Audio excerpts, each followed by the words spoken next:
Hello guys, welcome to Meze Tech Hub. These are Microsoft Word series. So today we are going to be learning. Stay attentive as we walk through this tutorial.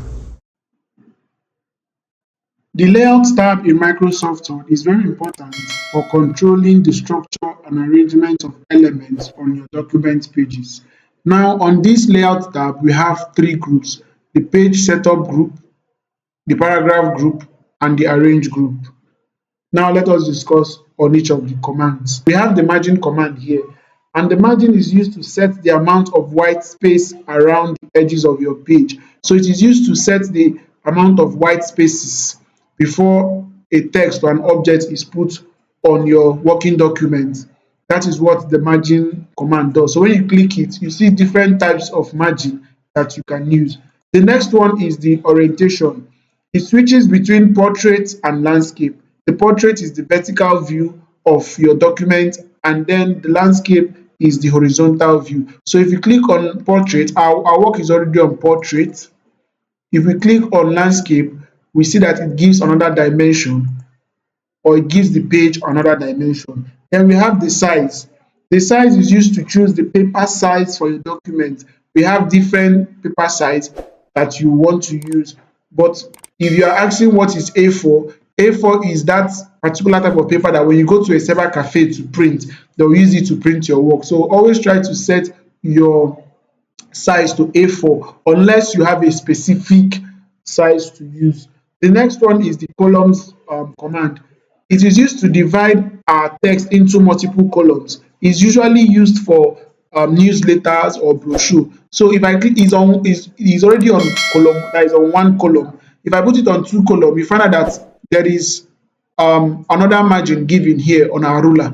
So what it does is that when you write, it doesn't now flow freely downwards. After coming down to this part, it continues from this part. We are going to see these things when we are doing our mini project. So there are different types. You can do it on three columns, left, and so on and so forth. Then the next one we have here, we have the breaks. The breaks command is used to insert page breaks, section breaks, or columns breaks to control where our content will start on a new page or on a new section. So if you click it, you'll see page break, column break, text wrapping, next page, continuous, even, and what odd. So it depends on if you want to do a section break or you want to do a page break. The next one is called the line numbers. It is used to add lines to your it is used to add line numbers to your document, and is often used in legal or technical words documents. We have the hyphenation. The hyphenation automatically hyphenates words at the end of lines to improve the text flow. Then here we have the paragraph group. Inside the paragraph group, we have the indent command and the spacing command. The indent command, we have left and right. To indent it left or indent it to the right, that is to adjust it. Then we have the spacing. Remember, we are still on the paragraph group. So the spacing is based on the paragraph or spacing. The indentation is based on the paragraph indentation. So on the spacing, it is used to control the spacing before and after each paragraph. The next one now we have the arrange group. The arrange group contains the position, wrap, bring forward, send backward, selection pane, align. Now let's understand what it does.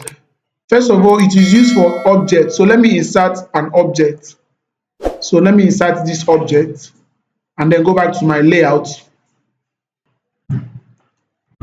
So we have this object inserted here on our document page.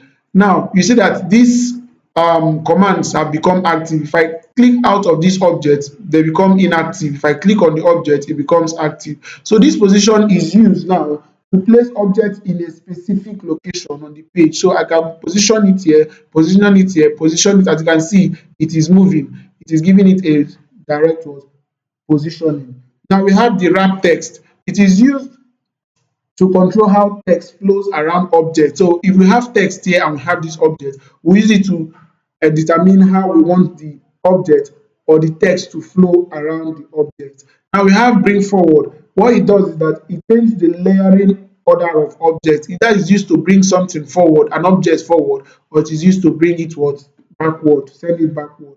Then we have the selection pane. When you click on the selection pane, you will see this section will come up here. It allows the user to select specific objects. So assuming we have more than one object here, let me bring another object. You can see now we have rectangle 1, oval 2. The more I insert my shapes, I am seeing them here. Then we have the next one, we have the align. The aligning objects, we have the align objects. It is used to align objects that are relative to each other on the page.